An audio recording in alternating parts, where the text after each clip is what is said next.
I'm not going back to college to be your friend. I'm going so I can get Uber One for students. It saves you on Uber and Uber Eats. I'm there for $0 delivery fee on cheeseburgers, up to 10% off smoothies, and 6% Uber cash back on rides. Just to be clear, I'm there for savings, not whatever you think college is for. Get Uber One for students, a membership to save on Uber and Uber Eats. With deals this good, everyone wants to be a student. Join for just $4.99 a month. Savings may vary. Eligibility and member terms apply. Ryan Reynolds here for, I guess, my 100th Mint commercial. No, don't. I mean, honestly, when I started this, I thought I only have to do like 4 of these. I mean, it's unlimited premium wireless for $15 a month. How are there still people paying 2 or 3 times that much? I'm sorry, I shouldn't be victim blaming here. Give it a try at mintmobile.com/save. Whenever you're ready. $45 upfront payment equivalent to $15 per month. New customers on first 3-month plan only. Taxes and fees extra. Speed slower above 40 gigabytes. See details. Hey guys, welcome to today's podcast episode. And I've got a fantastic guest coming out of Los Angeles, Jacquiline Wagner. And she helps, she's the president of Wagner HR. And today's topic is all about workplace, emotional intelligence, managing leaders, and I'm really happy to have her on the show. So, Jacquiline, welcome. Thank you for having me. I'm so excited to be here. Yeah, start off by introducing yourself and talking about what you do, how you got there, and I'm excited to dive into the conversation. Terrific. So, I've been practicing employment defense for 25 years. I'm an attorney, and I've only ever practiced employment law on behalf of employers, business owners, supervisors, human resources professionals. That's my client base. And I've spent 25 years both litigating employment matters and providing advice and counsel to employers to mitigate their risk in the employment law arena. And I've been very successful at doing that. I now focused on preventing lawsuits, or at least reducing the risk of lawsuits for my employer clients. Yeah, that's a really interesting topic these days, especially with workplace culture, corporate culture.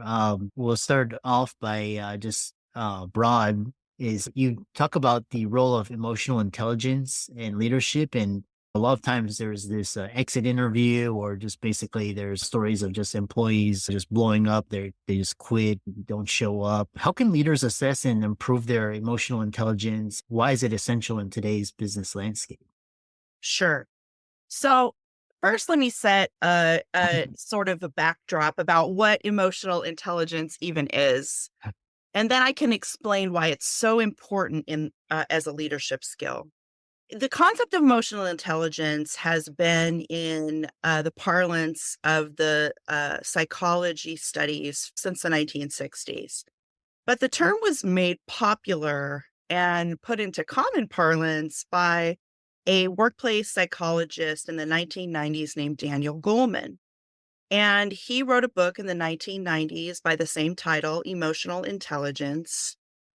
And he is now a renowned author. He's written, I think, 20 books. He's gone on tons of podcasts and shows, and to basically argue that more important than someone's hard skills, their substantive skills in their career, finance or business management or any of the hard skills that a person brings to their workplace, more important to that as impactful to one's career trajectory is their ability to cultivate their own emotional intelligence.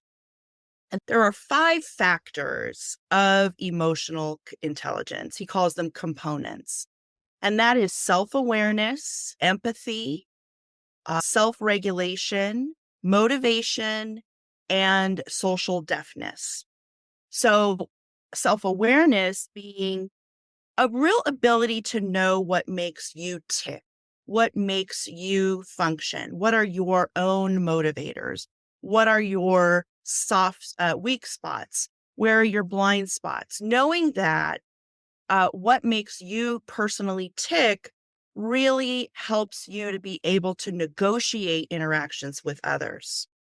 Having empathy with others, putting yourself in that person's shoes, the person that you're leading, being able to put yourself in their shoes and have empathy for them and understand their lived experience.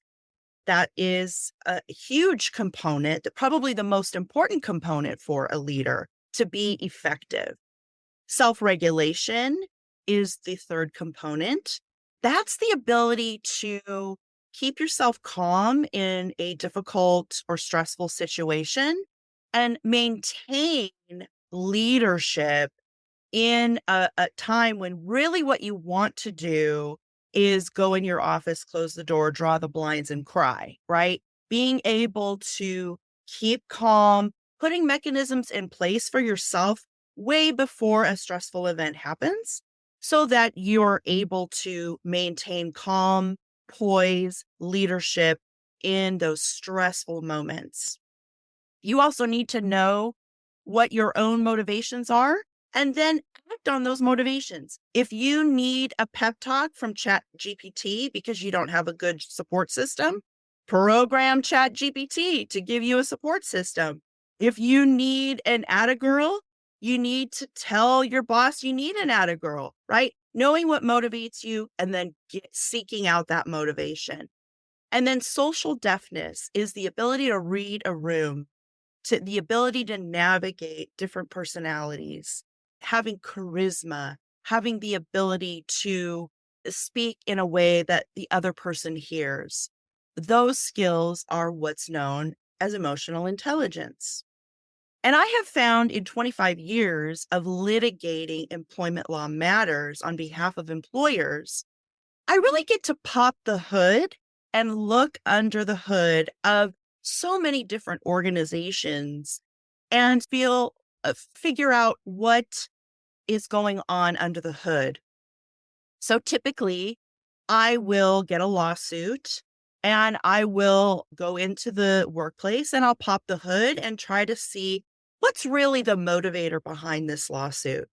Because 9.9 times out of 10 in my 25-year career, what's really going on when an employee sues for discrimination, harassment, or retaliation, it's really because they were poorly led, and they were led with a lack of emotional intelligence. So when an adverse employment action happens to that employee, they're left with no choice but to believe that what's really going on is discrimination, harassment, or retaliation instead of a performance issue that's legitimate. So it's incumbent upon the employer and leadership to cultivate their own emotional intelligence, if for no other reason than to reduce the organization's risk of getting sued for discrimination, harassment, and retaliation. That was a very long explanation to your very simple question. No, I think it's really good because it sets the stage. Dan Goldman's book, and that was really interesting. And yeah, so I know one thing I have a question for you is this employment litigation. How common is it? Is it like when I was growing up, it was fairly uncommon, and now like you hear basically everybody sues everybody for anything that happens. Is it 10%, 20%, 30%, 50%? Like what is how common is it? It's getting to be more and more common. The EEOC processed, I want to say 70,000 complaints last year alone. It is becoming more and more common because we're seeing a real shift in the way the workforce sees itself. I grew up in an era during the Reagan era where it was bragging rights to work until you bleed from the eyeballs, right? It's a bragging right. People were literally doing cocaine to stay awake, to stay functional in the 80s. And that is the mindset of Generation X, which I'm a member of, is that you work until you die at the desk. And this these younger generations are not at all programmed that way. They didn't grow up in the Reagan era. They didn't grow up with being your worth as a person is how much money you made last year. That is not how they're programmed. Because they were reared by Generation X, which is totally traumatized by that mindset. They were raised, we joke that everybody got a trophy when they played soccer, but it's true. They were given, they're really intelligent because they were given all of these support systems to function in a healthy way that we didn't receive. And so we see them as lazy, not driven, what the heck is going on? When in reality, they're the healthy ones and we're the unhealthy ones. And so when you collide this multi-generational workforce together, you really see the dichotomy. And so if you want to be able to effectively lead Generation Z, I guess it is, you've got to step up and shift the way you lead, not manage, lead. A manager is rules from behind and doles out orders with a lack of really a direction, and they can see every little misstep of their workers because they're watching from behind. Whereas a leader leads from in front with a plan and says, let's go this way. And so this new generation is really causing by force folks in my generation who are in leadership to shift the way they manage people, to shift the way they lead people for the better, for the better. It really is a necessary change. We saw it in the way we look at remote work. My generation saw COVID, quarantine, remote work as this manna from heaven. We couldn't believe we got to be in our pajamas working. We thought it was the greatest treat of all time. But the younger generation, they don't know any different. They're all working remotely. And then when the corporations are saying, come back to work or you're going to get fired, they're like, oh, okay, go ahead and fire me. I'll just find another job. That didn't work on my generation. That worked on my generation to scare tactics. It's not working on the new generation. So employers really have to cultivate emotional intelligence to keep those kids at the table. This episode is brought to you by Shopify. Forget the frustration of picking commerce platforms when you switch your business to Shopify, the global commerce platform that supercharges your selling wherever you sell. With Shopify, you'll harness the same intuitive features, trusted apps, and powerful analytics used by the world's leading brands. Sign up today for your $1 per month trial period at shopify.com/tech, all lowercase. That's shopify.com/tech. Summer's here, and you can now get almost anything you need for your sunny days delivered with Uber Eats. What do we mean by almost? Well, you can't get a well-groomed lawn delivered, but you can get a chicken parmesan delivered. A cabana? That's a no. But a banana? That's a yes. A nice tan? Sorry, nope. But a box fan? Happily, yes. A day of sunshine? No. A box of fine wines? Yes. Uber Eats can definitely get you that. Get almost anything delivered with Uber Eats. Order now. Alcohol in select markets. Product availability may vary by region. See app for details. Yeah, really insightful. And I think a lot of the younger generation, Gen Alpha, Gen Z, because of the internet and because of smartphones and social media, they have the ability to have any platform, and they look down on Gen X and baby boomers from the industrial age, living these mantras that were just work 50 years, go to school, all this. And they work 50 years for the same organization. That used to be a bragging right. You get your gold watch when you retire. And now young people are like, I don't need a watch. What I need is childcare paid for. What I need is to remotely work. What I need is flexibility in my schedule. And the leaders in Gen X are going, what the heck? What a bunch of pansies. Yeah. But look, that's your workforce. And you can either go with the grain or against it. And it's going to be a lot easier for you to lead folks if you come to the table and give a little, because you're going to get a lot more productivity when you give a little. Yeah. And the icing on the cake is, what are the top 5 things employers can do to leverage emotional intelligence to reduce the risk of employees walking off, employment litigation, the negative ramifications? Yeah. So if you are using your foundation, if you're thinking about building a house and you got to set your foundation, that foundation should be emotional intelligence. Everything the organization does needs to be steeped in cultivating emotional intelligence, not only of leadership, but also of the workforce. That's first. Then on that foundation, there are 4 pillars: employee handbooks, training, conflict resolution program, and investigations.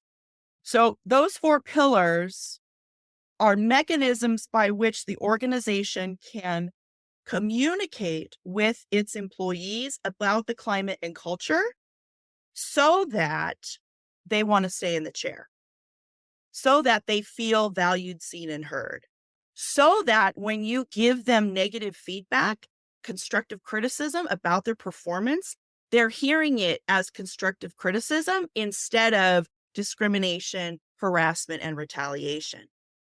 So employee handbooks are the first entree for an employer to communicate with their employees, not only about expectations of performance or the rules and regulations under which the person will be employed, but also it's an opportunity, the first opportunity for an employer to communicate to the employees what the climate and culture of the organization is going to be.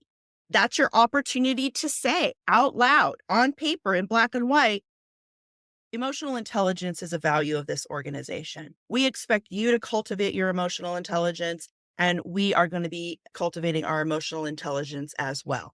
And laying that foundation right out of the gate so that you're wowing the employee right away. And you're developing that into all of your policies and procedures and into maybe an employee initial training, a welcome day for employees, going over the employee handbook and all the forms. And then I recommend training for employees, consistent, robust utilization of training to continue communicating the climate and culture with your employees. Training isn't just about how to use this new software, or we have to do sexual harassment prevention training because it's required by law, or somebody used the microwave to burn popcorn again. Let's have a training about that, right? Your training mechanism isn't just about those things, although you can use training to communicate with your employees, but it's also a way to communicate climate and culture, the absolute requirement that climate and culture, that emotional intelligence is woven into climate and culture. The 4th pillar is conflict resolution. Conflict resolution, like in an informal way, when you've got a personality conflict between 2 peer employees. I don't like Samantha because she likes this artist, or she said this about me, or the rumor mill, or what have you. If you have an informal conflict resolution program by a neutral third-party person coming in to play mom or dad between the 2 employees, you're communicating to your employees that they are valued, seen, and heard, and how they feel is important, and that the organization has empathy, and that it's expected that they are going to be valued, seen, and heard. It's a huge communication tool to your employees to communicate their value. And then I also recommend conducting workplace investigations, not just when it's legally required. If there's a harassment claim and you have to bring in a neutral third party to conduct an investigation, those are really important investigations and they're legally required.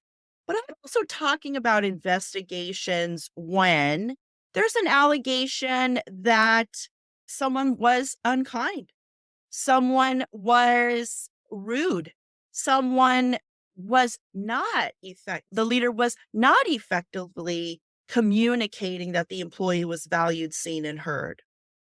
And the way that you tie this to a performance expectation for your leadership is part of their performance evaluation at the end of the year.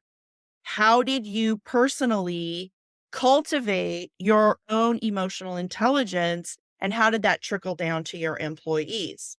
Now, a person shouldn't be evaluated on whether they are emotionally intelligent. They're evaluated on how well they're cultivating their own emotional intelligence, the effort to cultivate their emotional intelligence. So with those pillars and the foundation of emotional intelligence, an organization should be able to effectively reduce their risk significantly of discrimination, harassment, and retaliation claims. I know we have around 2-3 minutes, and I love your really elaborate responses.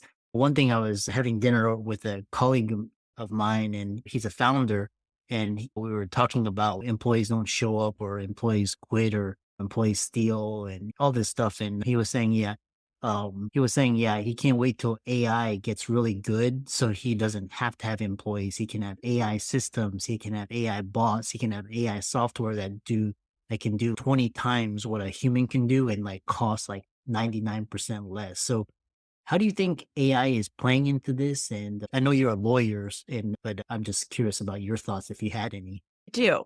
So AI is absolutely going to be effective and useful for some of the more mundane tasks that employees are required to perform.